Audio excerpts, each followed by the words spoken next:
Hi everyone, welcome back to this channel. So in today's tutorial, we will see how can you reset a Cox Wi-Fi box. So here are steps to restart, reboot, and factory reset.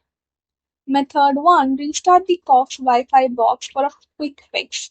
Step 1. Unplug the power cable from the Cox Wi-Fi box. Step 2. Wait for 30 seconds. Step 3. Plug the power cable back in. Step 4. Wait for 2 to 3 minutes for the lights to become steady. Method 2. Factory reset the Cox Wi-Fi box. Step 1. Find the reset button. Look on the back or bottom of the Wi-Fi box.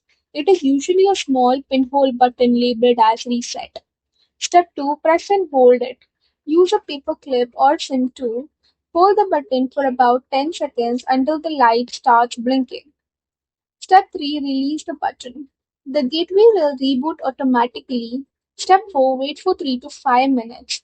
Allow the Wi-Fi box to fully restart and reconnect to the Cox network. Reset using the Cox app. Open the panoramic Wi-Fi app and go to Wi-Fi. Select Troubleshoot and tap on Restart Your Gateway.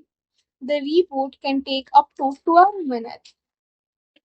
That's all for the video. Thank you for watching. Don't forget to like, share, comment, and also do hit the subscribe button.